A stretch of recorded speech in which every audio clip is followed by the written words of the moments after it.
everybody, and welcome. Thank you for joining us for today's Meet the Analyst Webinar, Connected TV Advertising, an inside look at the $21 billion spending boom. I'm your host, Max Willens. I'm a senior analyst at Insider Intelligence, and I am based in Philadelphia. And I am joined by my colleague, senior analyst Ross Benish in New York. Hi, Ross, and happy Netflix Sells Ads Day to you. Hey, Max. Happy Netflix Ad Sales Day to you as well. How will you celebrate? I think after this webinar, I'm going to sit back in a recliner, have my wife strap my head to a board and pry my eyes open so that I can watch all the ads at once, Clockwork Orange style. What about you? Well, that's a normal Tuesday night in my house, but I guess I'll have her show me Netflix tonight, but it sounds great either way. Before we get to the main presentation, I'd like to thank Mountain for making today's webinar possible and to welcome Richard Girges. Richard is the Vice President of Engineering at Mountain. Richard joins us from LA. Hi, Richard. Hey, Max. Great to be here. Thanks for having me. So a couple of things before we dive in. We have a lot to get to, but there is no need for you to feverishly take notes. We will email you a link to not only the full recording of the webinar, but also to all the slides that Ross is going to go through. But we do want you to participate. So there's a chat window on the right of your screen. You can submit questions using it at any time during the presentation, and we will get to as many as we can during the Q&A portion of today's webinar. So, Ross, let's get started. All right, I'm going to talk about ad spending, viewership, and time spent. But before I get into the ad spending discussion, I am going to give a breakdown of what the difference between OTT and CTV are. OTT is a device agnostic topic. It includes mobile, it includes desktop, it is all streaming across everything, whether you're watching Hulu on your phone or Netflix on your desktop. CTV is device specific. That is just streaming on smart TVs or on any TV that's connected to the internet, whether it's through an external Roku or Fire TV. So in this way, CTV is a subset of OTT. They have some differences, but there's more similarities than there are differences. And sorry about the noise. Apparently, someone rang our doorbell at the worst possible hour today and unsettled my hound dogs. So we have a new forecast for subscription OTT ad spending. This is the first time we have ever done this. It's about $10 billion a year next year. It includes just subscription services. So this does not include things like YouTube. It's limited to Netflix, Hulu, those sorts of things. It is much smaller than our CTV estimate, and I'll get into why that is in a second. But overall, it's about a fifth of digital video ad spend. Our CTV estimate is 2.5 times larger than our OTT subscription estimate. Much of this is due to the inclusion of YouTube, because our CTV estimate includes anything that's on a TV screen, whether that's YouTube or TikTok. It includes all the ad tech fees. It includes the money that operating systems make from streaming advertising, things like Roku, Samsung, and LG. It is growing rapidly. Just for some context, we did this forecast for the first time in 2019, and it was about $7 billion a year. And now it is almost quadruple that. And we've continually raised this forecast each time that we've updated it. This slide gives some scope on how CTV compares to linear TV. By the end of 2025, it'll be more than half of linear TV. So when we did this first estimate, it was about a tenth of linear. Now it's going to be half. And if you look at that combined total of CTV and TV, it's about $90 billion a year. Will soon be $100 billion, and about 1/3 is going to CTV. So that is a big jump to go from less than 1/10 to 1/3. But another way to view that is that 2/3 of the money on TV and streaming is still going toward traditional television. So linear, its best days are behind it. There is a lot of cord cutting, but it's still receiving 2/3 of the revenue here. It's still receiving over $60 billion a year. It is still a major medium when it comes to advertising. So as I mentioned before, we keep raising our CTV estimate. 2.5 years ago, when we thought about how CTV would look in the future, we thought it'd be about $15 billion a year in 2023. Now we believe we've already passed that mark, and it's going to be closer to double that. It's going to be 26 billion. And there's a few reasons why we keep bumping it up. One of them is that more services have adopted ads. So HBO, Netflix, Disney Plus didn't used to have advertising, so they weren't in our forecast, and now they do, and we have to adjust to that. We can see we see more time spent with streaming now than we did in the past, and the bumps have been a little bit bigger than we expected at the time. You've also seen companies increase their ad loads. Hulu, for example, used to have only a few minutes of ads per hour. Now it's closer to 10, still way below linear TV ad loads, but ad loads have been getting cranked up. YouTube ad loads are higher than they used to be. When these products tend to launch, they tend to have very low ad loads, and then they slowly increase them to get their services closer to profitability. That'll probably be the case with HBO and Netflix eventually as well. So what's happened during all that is that our forecast has become less reliant upon the three largest ad sellers, which are YouTube, Hulu, and Roku. The market has just expanded significantly. Those three companies used to account for about half of the CTV ad market. And this is on a net basis. The primary difference there being with YouTube. If you're a partner of YouTube, you can keep 55% of the ad revenue of your videos that are on YouTube. And that would be YouTube's gross, but we're looking at their net specifically. So just the revenue that they take home, which is why they're smaller than Hulu here. But even on a net basis, these three companies were half the market. Now they're going to be closer to 1/3 next year. They are still growing. Roku just had earnings yesterday and did predict a weaker guidance than they had previously. And YouTube did just have their first revenue decline in a quarter ever. But their overall ad business on an annual basis is growing. It's just the rest of the market is expanding greater, which reduces their share. I've mentioned the inclusion of new services, or not new services, but services adopting ads for the first time. And then there's been a bump in ad tech fees because more CTV has become programmatic. Amazon has become more active in this space, in addition to the ads that they've been selling for a long time on Fire TV. They have more with their free service Freevee, and they embed Freevee into Prime Video and into the Fire TV homepage in a way that makes it virtually indistinguishable from the ad-free content. And Amazon's also putting ads on Prime Video with the sports that they do, like with Thursday Night Football and with some of the Yankees games. Social video, that's mostly a reference to TikTok. That is still a mobile ad business primarily, but it is slowly making CTV inroads, and that is included in this forecast as well. For the first time ever, we have Netflix ad revenues, which, as Max mentioned, today is the first day that Netflix has advertising. I'll be able to tell my grandkids one day that Netflix never had advertising, and they will not believe me. But it is going to not be quite $1 billion a year when it launches. We believe they're going to take some time to get out the gates a little bit. This is US specific, by the way. If we were on a global basis, there would be more money here. About 3/4 of this money is coming from connected TV. Actually, a little bit more than that. A little over 80% is going to go through connected TV. And that's pretty standard in streaming. If you look at data from places like Conviva, you'll see that 3/4 of all time spent streaming worldwide happens on TV sets. But Netflix has a massive user base. We believe they have a huge potential in streaming advertising, but they're starting from a point where 100% of consumers don't have ads, and they're slowly going to get people to convert from there. So it'll take a little bit of time before they're on par with the largest services like Hulu or YouTube.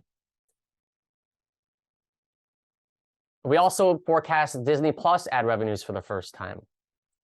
Disney Plus will launch ads in about a month, and they're going to surpass $1 billion in the US and become, an annual $1 billion ad business from there on out. Disney Plus has much less viewing time than Netflix does. If you look at ComScore or Nielsen data, you'll see Disney Plus accounting for around 5% of time spent with streaming, whereas Netflix is closer to a quarter. But Disney Plus has a few things they can lean on. They have the bundle. So the way they've grown Hulu's ad business is to heavily discount the ad-supported version of Hulu by including it in their promotions with Spotify and in their bundle, and that incentivizes people to opt over. That's why Hulu has about 70% of its viewers on the ad-supported plan. If Disney becomes really ambitious about growing Disney Plus ad revenues, they could restructure the bundle in a way that pushes more people on the ad-supported plan. And then in addition to that, they are just a huge TV ad seller and have been for a long time. So they don't have to build out an ad team and make relationships for the first time. They are introducing ads into this product, but advertising is not new for the company. And that's what differentiates it from Netflix, which will have a little bit more of an uphill climb initially, but has probably broader future potential earnings because its time spent is so significant. For the first time, we're also forecasting Peacock, and we believe that's also going to be $1 billion in ad revenue in the United States next year. Peacock's usage is below Disney Plus and way below Netflix, barely registering on the Nielsen gauge, but it can benefit by being associated with its TV partners. NBCU, Peacock's parent company, announced this year that during the most recent upfront sales negotiations, they had secured $1 billion in commitments. And that's spread out over 2 calendar years. And sometimes commitments don't necessarily translate directly into revenue because advertisers can cut a portion of their commitments months after they made them. But there is a lot of business already coming through NBCU's TV networks, and Peacock can be packaged together into that business, and that helps it achieve $1 billion ad business. And the last service that we have a brand new forecast for is Paramount Plus. It is the smallest of the services we break out, but we're only breaking out the large companies. There's hundreds of streaming services, many of which have much smaller ad businesses than Paramount Plus. Paramount Plus is going to be just under $500 million next year.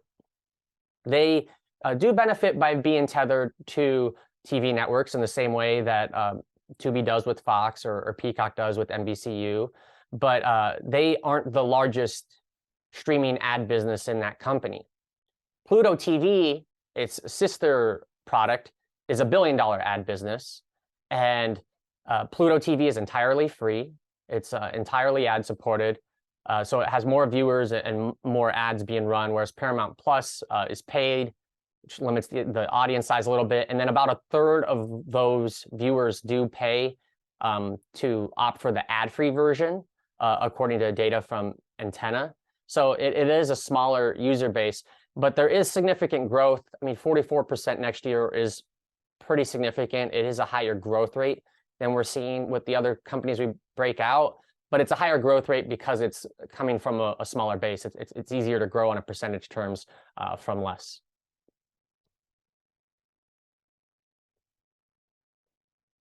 In terms of viewership, CTV is reaching a pretty significant saturation. It's going to hit more than 225 million US residents next year. That's 3/4 of people who have internet. And when you've reached such a large user base, there's not a ton of room for incremental user growth. There is room for time spent growth, and streaming services are jamming more ads into their services, as well as services adopting advertising for the first time. But we're not going to see a ton of additions, maybe 4 or 5 million additional people coming to streaming each year, mostly because everyone's already using it for the most part.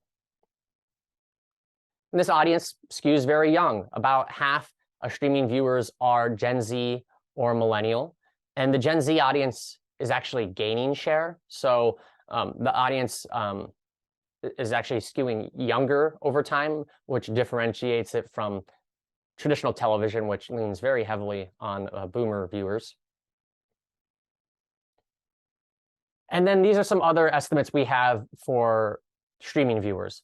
Our OTT users is by far the broadest estimate. That's includes everything. Anyone who streams on any device, that's almost 250 million people a year. The subscription OTT viewers includes almost everyone as well, because there's only 20 million, roughly, US residents who don't stream through a subscription service. Most of those people are using YouTube primarily. But free viewers are growing, but even though they are growing, usually it's used as a supplement. Someone who's watching a lot of YouTube or a lot of Samsung TV Plus probably also has at least one subscription to Prime Video or Netflix. Our AVOD estimate excludes user-generated content, so it doesn't include like YouTube or TikTok. It's looking really at pure play streaming services. And it's going to grow by about 14 million people next year. Much of that's coming from Disney Plus and Netflix viewers who were avoiding advertising in the streaming, but who will now opt for an ad-supported tier from one of those products. And then the last category is the free premium services. These are also known as FASTs, which is free advertising-supported television. And they're going to be less than half of all OTT viewers. They have grown quite a bit, though, because before the pandemic, roughly 50 million people were watching a service that was a FAST, and now it's going to be about 100 million.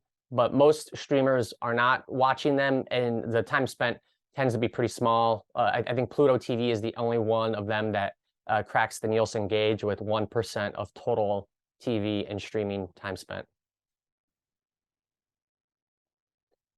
And then another way to look at how we spend time on streaming is to look at the devices that we're using.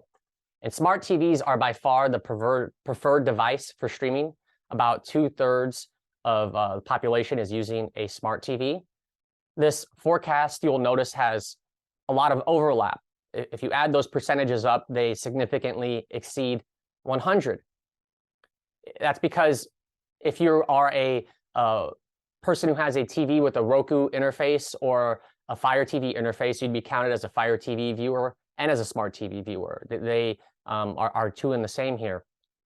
And 44% of households with a smart TV also have an external streaming device in their household. Like I have a Samsung smart TV in my living room.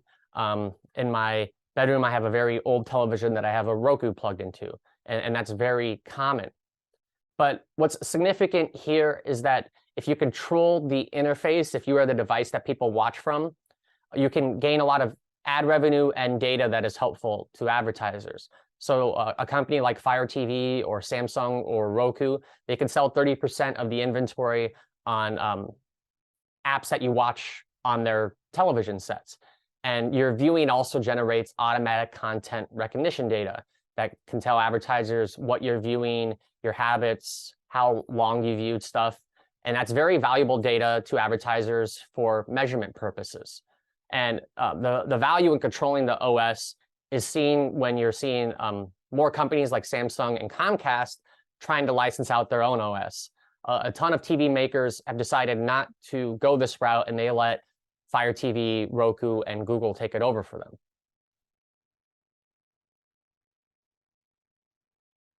So when we look at time spent, we're seeing about an hour and a half per day that people will watch paid subscription streaming services in the United States next year.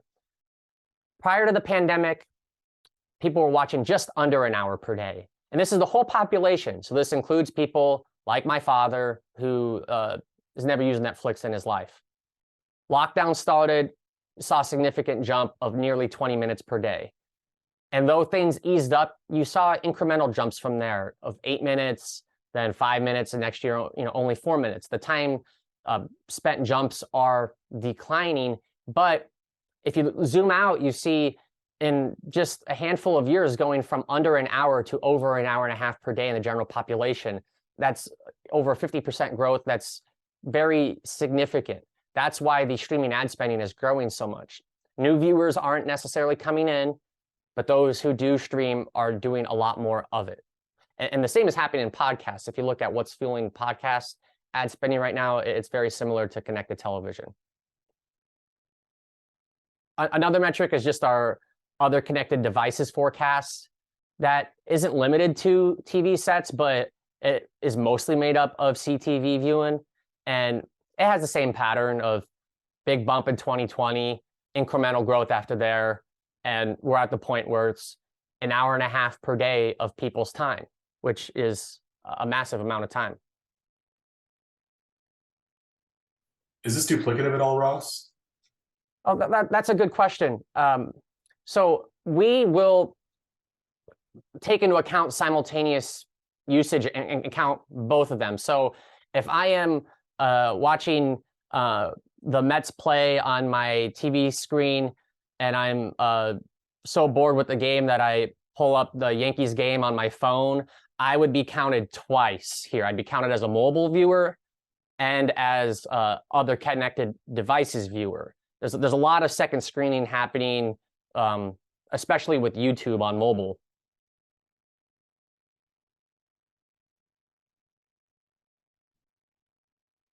So this slide is just looking at time spent for all the top streaming services. And this is looking at users of those streaming services, so not the entire population. Netflix and YouTube outpace everyone pretty significantly, each service getting half-hour per day. The Disney devices stack up well, though, if you combine them. If you look at Hulu time spent plus Disney Plus time spent, very similar to Netflix. And Prime Video just kind of stayed steady the whole time. But what I would caution marketers is to not extrapolate this time spent into advertising audience, because YouTube has the largest video ad business in the world, and Netflix just introduced advertising today. So even though the time spent is very similar, and Netflix is actually a little higher, you're going to be able to monetize users with ads, a lot more on YouTube than you are on Netflix. Prime Video technically doesn't include ads, even though Amazon has a lot of subtle ways of putting it in there. And Disney Plus is also just launching advertising. It's going to take a little bit of time to have a large share of their viewers on the ad-supported plan. So you can look at these time spent figures and see maybe one day there's a potential huge ad business for a company like Disney Plus or Netflix, but they're not where YouTube or Hulu are at with their ad products. So just take note of that when you're planning your media budgets. You expect, not to interrupt there, but do you expect that there will be a kind of normalizing of the ad load and density across all these services, or do you think that some might try to sort of continue to differentiate themselves with a relatively lighter load, even though I think we can expect that the market overall will trend toward more advertising over time? I don't think it'll become as standardized as linear TV is, where everyone aside from like the premium cable stations like HBO and Showtime, which don't have ads, everyone else is kind of around the 15-16 minutes per hour. I don't think it's going to become that standard, but it will become more standard than it is now, where you have YouTube or Tubi jamming a ton of ads, and HBO Max only having 2 minutes of ads per hour. I don't think you're going to see that much discrepancy. Maybe a range of 4 minutes to 12, 13 minutes, 5 minutes to 10 minutes eventually down the road.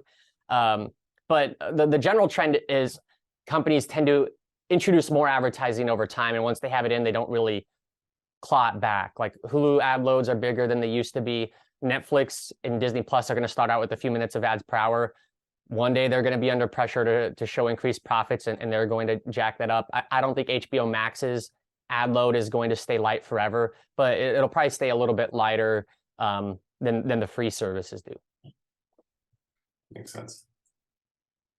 So just briefly, my main takeaways: CTV advertising growing tremendously, surpassing $20 billion this year, $25 billion next year, seeing new companies adding advertising all the time. It's going to be 1/3 of the total ad spend between streaming and television in a few years. With viewers, they're only growing a few percentage points per year, and that's because CTV reaches almost everyone already. But the growth is coming in that time spent. I've mentioned it a few times.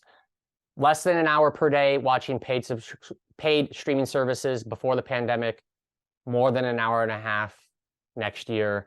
And that's happened as a greater share of streaming has become ad supported, which has led us to go from $7 billion of ad spend in 2019 to over 26 billion next year. And that's all I have. I let you take it over from here, Max. That was fantastic, Ross.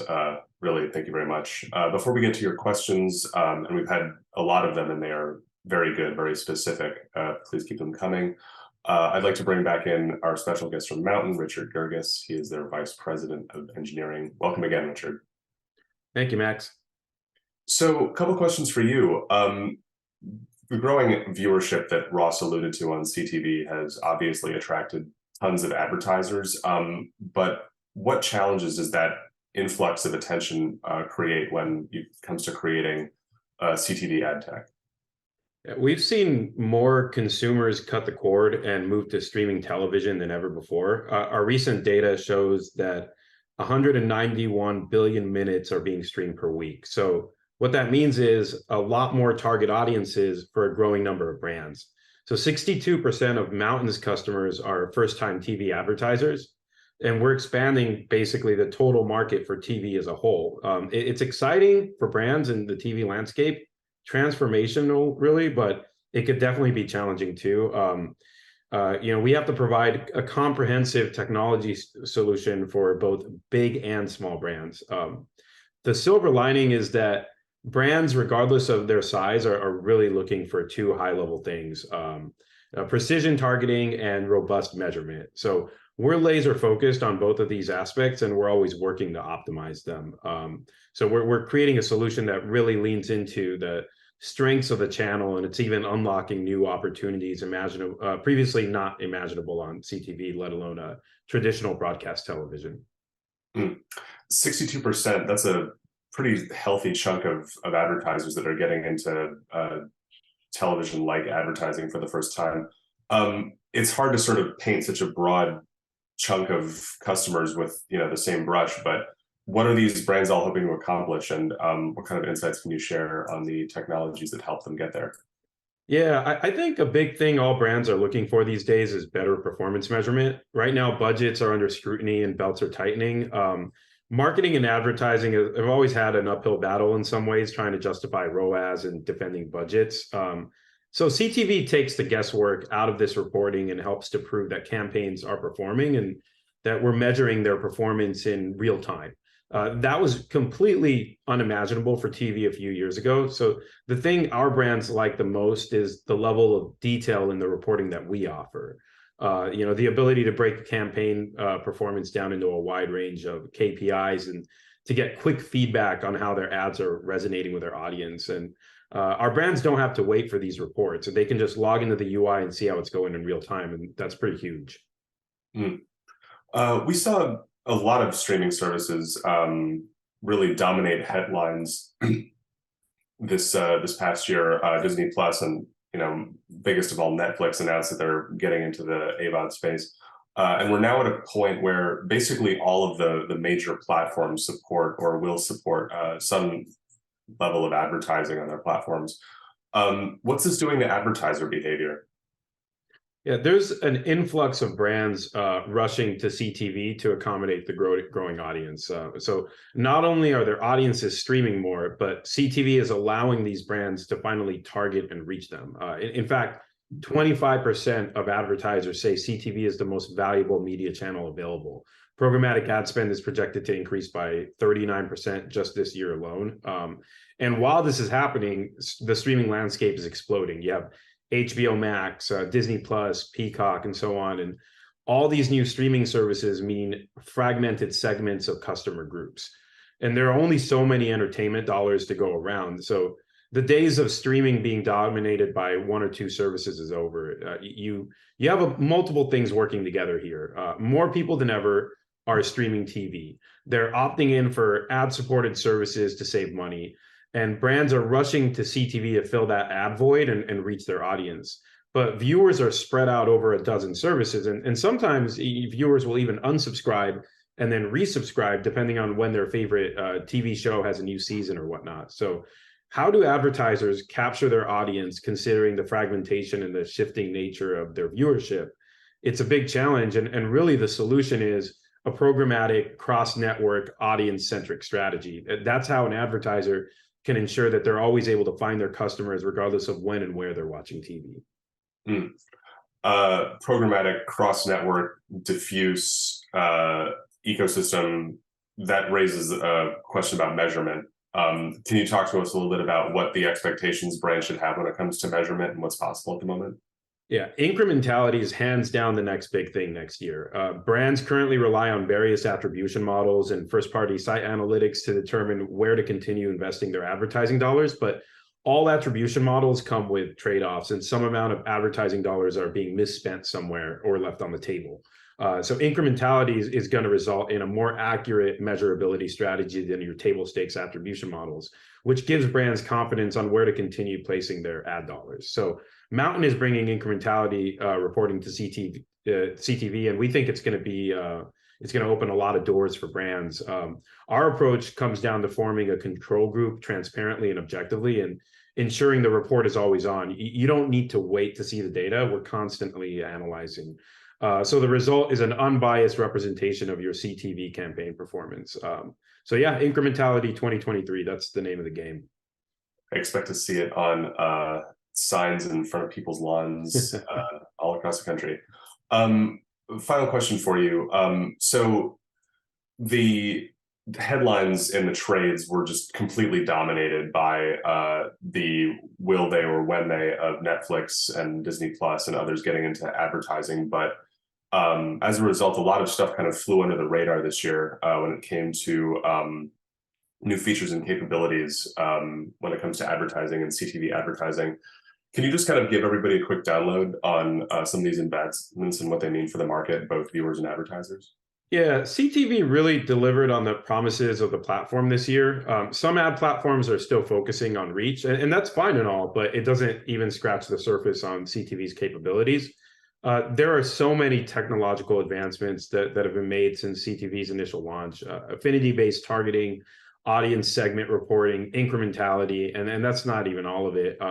So all of these innovations really allow you to reach your potential customers that have never engaged with your brand but have a strong interest in your product or are maybe interested in your competitor's product. So there's definitely a lot more to beyond just focusing on reach when it comes to CTV.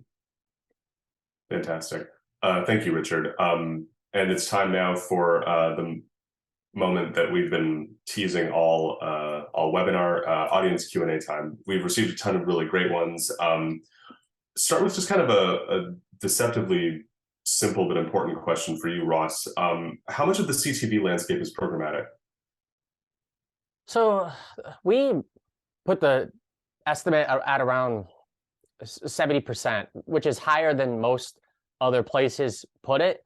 And there's a few reasons for that. Because we include YouTube, that's almost half of our CTV estimate. A lot of people, when they say programmatic, are looking at auctioning and real-time bidding, but we're looking at anything that's fulfillment or automation. So if an upfront deal is negotiated in person, but the transaction is fulfilled through programmatic guaranteed, we'd count that even though there was no auctioning. So our estimate's pretty high, and about half of it is YouTube. Obviously, I think we were all feeling pretty good here about being able to get a Netflix forecast out the door and get Paramount Plus out the door. But the market wants more. What services are we forecasting next? Well, we're looking at HBO Max and Discovery once they're planning to merge those two services. And once that happens, we'll take a hard look at if we can create a forecast for it.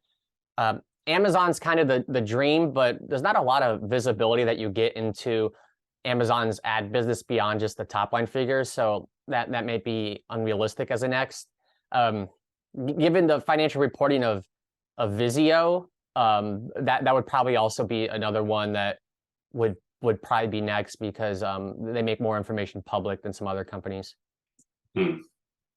Question about the live sports streaming industry. This has obviously been another thing that has kind of gobbled up a lot of the oxygen in the trades. Where do you see that standing and going? You said live sports? That's right, the live sports streaming industry. It seems like a lot of it is being done as almost like a loss leader. Companies like Amazon and Apple are going to bid a huge amount to get the Sunday NFL package that's currently on DirecTV, which is already actually a money loser for DirecTV. And they don't have the user base where they will have enough people to pay for it to profit directly. However, those companies are trillion-dollar companies who can throw a lot of money at sports and use sports as a way to get people habituated into their streaming service, and then it'll be very valuable down the road. And that's how I see a lot of the sports being done, a lot of the stuff that's on Amazon, what Apple is doing. It kind of reminds me of when sports started migrating, some of the big sports games started migrating from broadcast television to cable television back in the 90s. Cable audience wasn't anywhere near what broadcast was. And things like Monday Night Football took a big ratings hit when they went to ESPN. But then ESPN got people accustomed to paying $6 a month subscriber fees on their cable bill. And that eventually paid off down the road for them.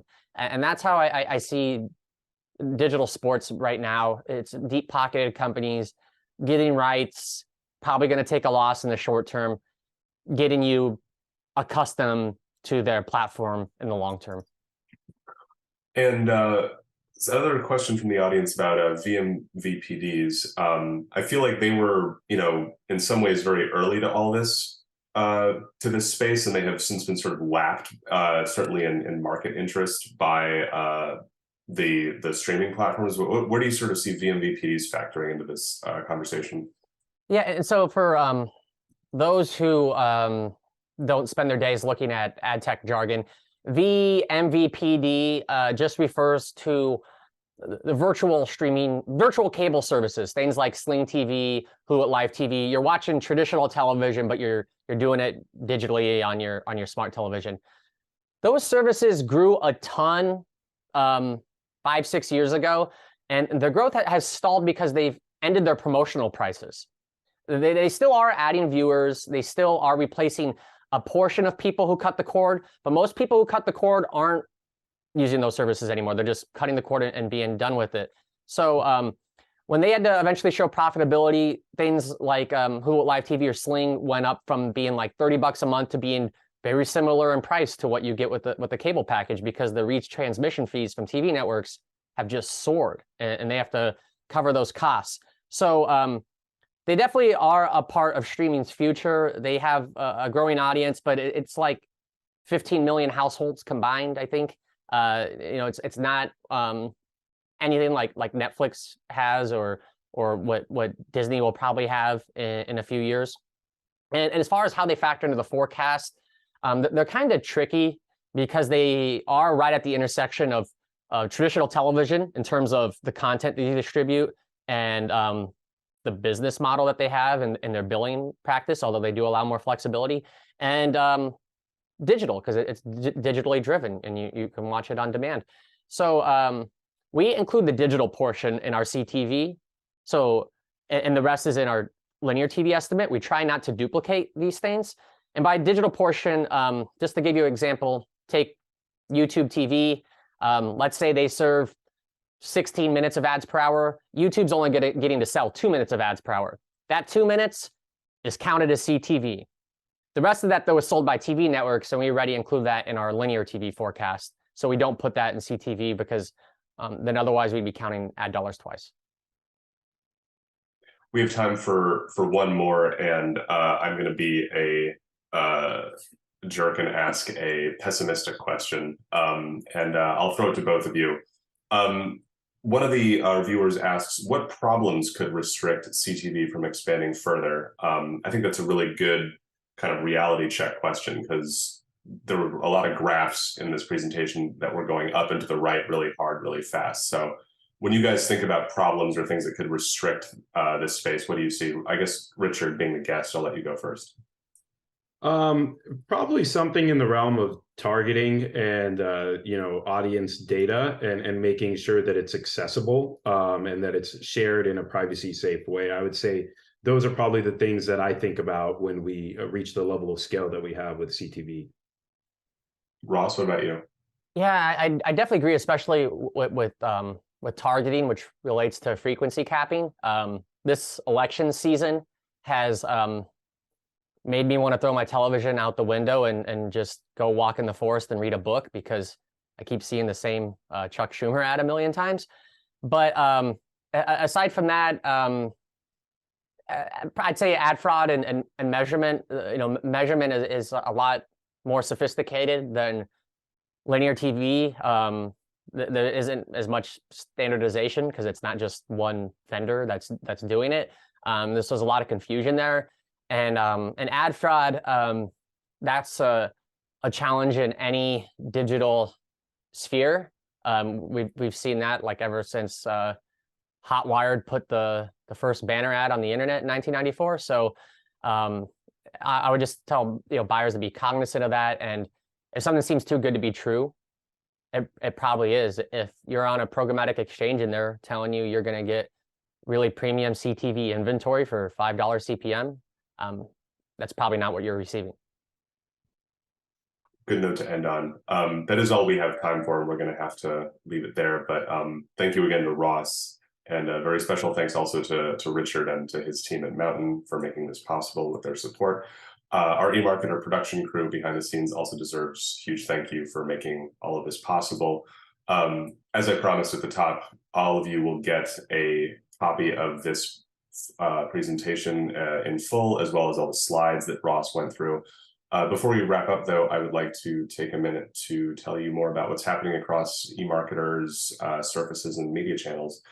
We have more of these live analysts presentations and tech talk webinars. You can see the schedule at eMarketer.com/webinars. On audio, you should be listening to Behind the Numbers. That's our daily news podcast, hosted by Marcus Johnson. That's available everywhere you listen to podcasts. I highly recommend tuning in when Ross and I are guests. And finally, check out our newsletters. We cover everything, both in media, but also across different parts of the digital ecosystem. We cover payments, we cover banking, we cover CTV. If you have an interest, business interest, we have a newsletter for you. That's it. Thank you for joining us. Enjoy the rest of your day.